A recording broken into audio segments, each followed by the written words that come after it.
भारतीय inter zonal women wing की weight lifting की जो प्रतियोगिता यहाँ केंद्रीय विश्वविद्यालय धर्मशाला में जो संपन्न हुई, उसमें मुझे समापन के अवसर पर आने का सौभाग्य प्राप्त हुआ और मैंने देखा कि बहुत प्रतिभा के साथ बच्चों ने इसमें पार्टिसिपेट किया। लगभग 350 पार्टिसिपेंट्स इसमें भाग लिए और आयोजकों ने भी यहाँ इसको बहुत बेहतर ढंग से इस आयोजन को जो है वो सफल किया है। मैं वाइस चांसलर बंसल जी को, इनकी सारी टीम को बधाई देता हूँ। यहाँ लोकल लीडरशिप जो हमारी यहाँ है उनको भी बधाई देता हूँ और निश्चित रूप से इस बात को लेकर के हम सब लोगों के लिए ये गर्व का विषय है कि भारत आज हर क्षेत्र में बहुत तेजी के साथ आगे बढ़ते हुए अपनी पहचान बनाने में सफल हुआ है और विशेष तौर से जो स्पोर्ट्स एक सेक्टर रहता था जहां भारत को पहुंचना था, वहां नहीं पहुंच पाए थे। यानी कि बहुत सारे सेक्टर ऐसे जहां पीछे रहते थे हम, लेकिन पिछले 10 सालों से आदरणीय मोदी जी के नेतृत्व में जब से केंद्र में सरकार बनी है, एनडीए की सरकार ने फोकस किया है कि स्पोर्ट्स के क्षेत्र में भारत अपनी पहचान बनाए और आज चाहे ओलंपिक की बात है,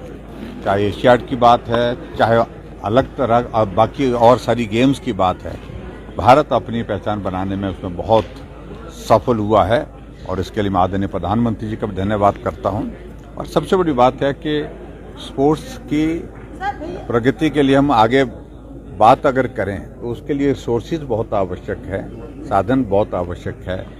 और साधन के साथ इंफ्रास्ट्रक्चर आवश्यक है। और हमारी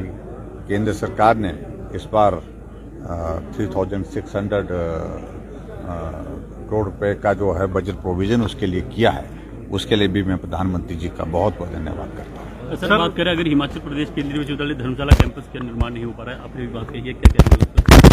देखो, मैं सारी चीज़ को लेकर के अब जब तय हो गया कि दो कैंपसेस उसमें होने हैं, उस दिशा में अब काम होना चाहिए। पहले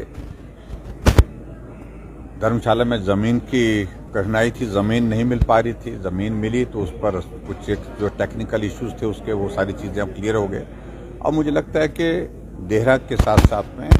देहरा का कैंपस तो बन ही रहा है, बहुत भव्य कैंपस बन रहा है। उसके लिए मैं प्रधानमंत्री जी का धन्यवाद करता हूँ, केंद्र सरकार का धन्यवाद करता हूँ और उसी तरह से हमारा धर्मशाला का कैंपस भी बने और जिसके लिए जो 30 करोड़ रुपए जो एफआरए के तहत जो है वो एफआरए के लिए देना है या प्रदेश सरकार को देना है, तो मुझे लगता है कि वो पैसा जल्दी से देना चाहिए कंपनसेटरी एफोरेस्टेशन के लिए, ताकि यहाँ पर काम शुरू हो सके। सरकार विलंब अपराध हड़ियल रवैया अपनाए हुए है, कई बार प्रोटेस्ट। मुझे लग रहा है कि ये अनावश्यक रूप की ये जिद है और इस सारी चीज़ को लेकर के आगे आकर के उनको उसका रास्ता निकालना चाहिए और ये कैंपस बनना चाहिए। सर, विलंब अपराध आपने कहा है तो रहेगा तो काम जानबूझ करके शुरू नहीं करना, शुरू नहीं होने देना, तो ये अपराध है। बजट सत्र में भाजपा इस मुद्दे को उठाएगी सर विधानसभा के? हम हमेशा उठा रहे हैं और अब की बार उठाएंगे।